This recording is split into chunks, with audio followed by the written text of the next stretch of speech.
नमस्कार दोस्तों, मैं गुरुप्रसाद द्विवेदी आप सभी का स्वागत करता हूं अपने यूट्यूब चैनल गुरुप्रसाद द्विवेदी पर।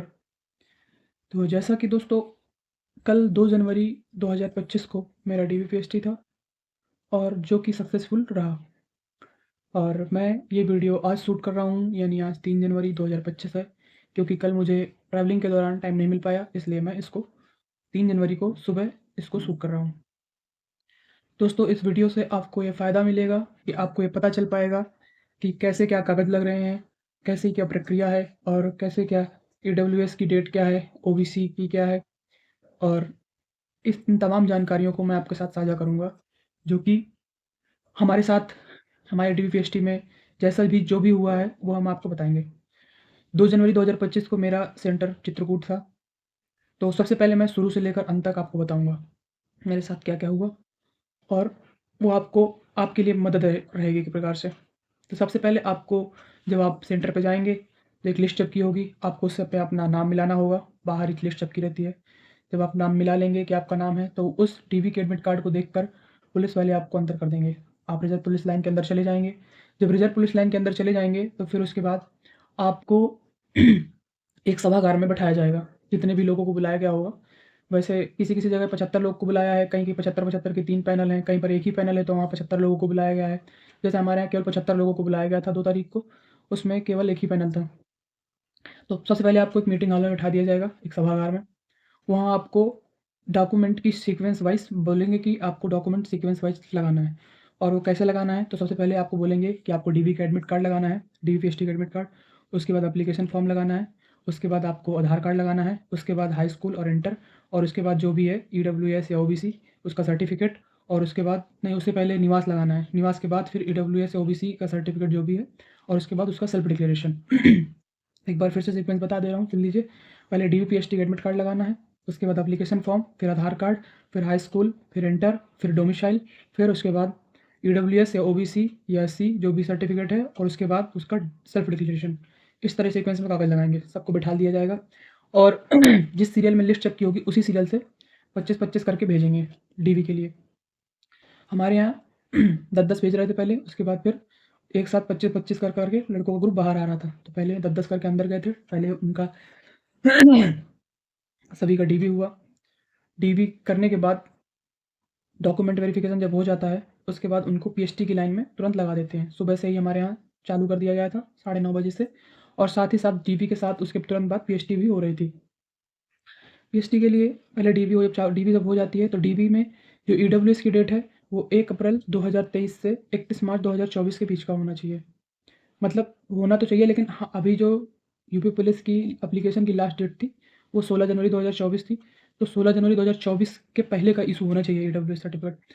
अब कभी कोई-कोई ऐसा लड़का है जिसका ईडब्ल्यूएस तो सही है, मतलब उसका सब कुछ सही है, बैनर भी पहले है, लेकिन क्या किया है गलती से उसने फाइनेंशियल ईयर 2023-24 होना चाहिए, तो उसने गलती से 2022-23 ही भर दिया है या लेखपाल ने भर दिया हो या उसने खुद फॉर्म भरा हो तो 2022-23 कर दिया हो, तो उसको भी वो मान्य नहीं कर रहे हैं। क्योंकि वो भी एक प्रकार से गलती मानी जा रही है कि फाइनेंशियल ईयर गलत फिल हुआ है। हमारे वाले शिफ्ट में 2 लोगों को ईडब्ल्यूएस से यूआर में शिफ्ट किया गया है केवल इन्हीं गलतियों की वजह से। डेट का बहुत ध्यान दिया जा रहा है, डेट खासकर डेट। बाकी मेरा डोमिसाइल 2017 का था, तो वो मान्य कर लिया है, कोई दिक्कत नहीं आई उसमें। तुरंत उन्होंने जो भी देखा एप्लीकेशन से मिला रहे हैं कि एप्लीकेशन में आपने क्या-क्या डिटेल्स भरी हैं और उसी डिटेल्स के अकॉर्डिंग माँग रहे हैं। उसके बाद पीएचडी जब होता है तो हाइट डिजिटल मशीन से नाप रहे हैं, तो हाइट में कोई वो नहीं है, अगर जितनी हाइट है उतनी ही बता रहे हैं, अगर हाइट आपकी कम है तो बाहर कर दे रहे हैं। चेस्ट में थोड़ा रियायत दे रहे हैं, जैसे कि किसी का चेस्ट 78.5 भी आ रहा है तो उसको पास कर दे रहे हैं और अगर किसी-किसी का फुलाव भी नहीं 5 हो पा रहा है, 4 या 4.5 या फुला पा रहा है, तो भी 5 करके उसको पास कर दे रहे हैं। यानी कि चेस्ट में उतनी कोई दिक्कत नहीं आ रही है, चेस्ट सब कोई निकाल ले रहा है। हमारे यहाँ 75 लोगों में 3 एब्सेंट थे और 1 हाइट में बाहर हुआ है और 1 चेस्ट में बाहर हुआ है। हाइट में उसकी हाइट 165 के आसपास थी, तो ज़ाहिर है होने का कोई सवाल ही नहीं है। और एक चेस्ट का पुलाव 2 सेंटीमीटर ही फूल रहा था, बहुत कम फूल रहा था। बहुत उन्होंने प्रयास किया, कई बार उसको बिठाया, उसको बार-बार बताया कि ऐसे फुलाओ, मतलब बहुत अच्छा स्टाफ था और बहुत अच्छे से करा रहे थे। बार-बार अटेम्प्ट दे रहे थे कि आप फुलाओ।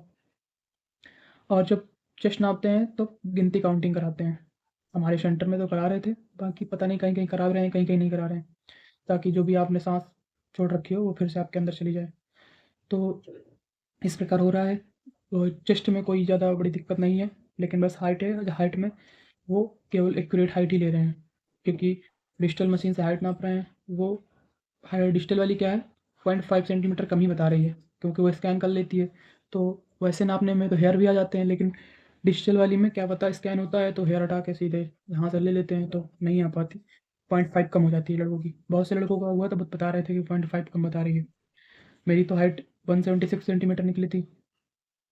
मेरा चेस्ट भी 84 के आसपास था, फुलाव के बाद 92 था। फिर इसके बाद जब आपका डीवी और पीएचडी दोनों हो जाएगा, तो उसके बाद आपको थोड़ी देर वहीं बैठा रखेंगे। जब आप 25 लड़के इकट्ठे हो जाएंगे, डीवी पीएचडी मतलब पूरी तरह आपका डीवी भी हो जाएगा, पीएचडी हो जाएगा, तब आपको बाहर कर देंगे और कह देंगे मीटिंग हॉल में बैठो। तो फिर आपको बैठना पड़ेगा। फिर आगे के लड़कों को बुलाया जाएगा और लगातार ये प्रक्रिया चलती रहेगी। जब तक सभी लड़कों का डीवी और पीएचडी नहीं हो जाएगा, तब तक आपको जाने नहीं देंगे। फिर अगर आप 9 बजे पहुँचते हैं तो आपको 3 या 4, अगर 75 लोगों का पैनल 75 लोगों को बुलाया गया है तो 3 या 4 बज जाएगा आराम से। हम लोग को 3 बजे छोड़ा था। 3 बजे तक पूरी कार्रवाई हो गई थी। उसके बाद हम लोग को छोड़ दिया गया था। और फिर क्या है, सबका 75 लोगों को जब हो जाता है, उसके बाद आपको आपकी लिस्ट छपकेगी। हमारे यहाँ तो ऐसा कुछ नहीं हुआ था। 75 लोग हमारे सामने ही सब लिख रहे थे कि आपका पुलाव कितना है, आपकी हाइट कितनी है। वो एक फ़ाइल मिलती है वहाँ पे। उस फाइल में आपके सारे रिकॉर्ड रहते हैं पहले से ही। उसमें आपका एप्लीकेशन फॉर्म, आपकी मार्कशीट, आपका डोमिसाइल सब पहले से जो आपने स्कैन किया होगा फॉर्म भरते समय, वो पहले से निकाल के फाइल में रखी होती है। आपकी फाइल एक पहले से बनी होती है, उसी में पूरा डीवी पीएचडी का रिकॉर्ड रहता है। जो ऑफिसर्स उसमें आपका सब कुछ भरते हैं कि आपका ईडब्ल्यूएस है या जनरल ओबीसी है, आपने हाई स्कूल की मार्कशीट दिखाई है, जो भी आप वहाँ कर दिखाते हैं, या पीएचडी में जो भी डेटा आता है कि आपकी हाइट कितनी है, चेस्ट कितनी है, वो सब ऑफिसर्स उसमें भर देते हैं। आपके सामने ही भरते हैं। हमारे तो सामने ही सब भरा था, तो लिस्ट नहीं भी छपी थी तो हमें पता चल गया था कि हम पास हैं। तो हमने लिस्ट का वेट नहीं किया, क्योंकि लिस्ट तो थोड़ा लेट चपकती है, वही 5 बज जाते हैं, 5 साढ़े 5। इतना टाइम नहीं था तो हम वहाँ से निकल आए थे। लेकिन हमें मालूम हो गया था कि हम पास हैं। सभी बच्चों को मालूम हो गया था, तो उन्होंने कह दिया था जिसको जाना हो जा सकता है, लिस्ट का वेट करेगा तो अपना 2-3 घंटे और बैठे, तो लिस्ट भी चिपक जाएगी, तो देख लिया अपना। तो इस प्रकार हमारे चित्रकूट सेंटर का डीवीपीएसटी हुआ था। मतलब बहुत अच्छा स्टाफ था। और मतलब चेस्ट में तो थोड़ा बहुत सबको हल्की-फुल्की छूट मिल रही है। चेस्ट में कोई दिक्कत नहीं है, बस हाइट में है। हाइट अगर नहीं सही आ रही है तो वो फेल कर रहे हैं। तो हमारे यहाँ 75 थे, 3 एब्सेंट थे, 1 हाइट और 1 चेस्ट में फेल था। तो इस प्रकार का मेरा डीवी रहा।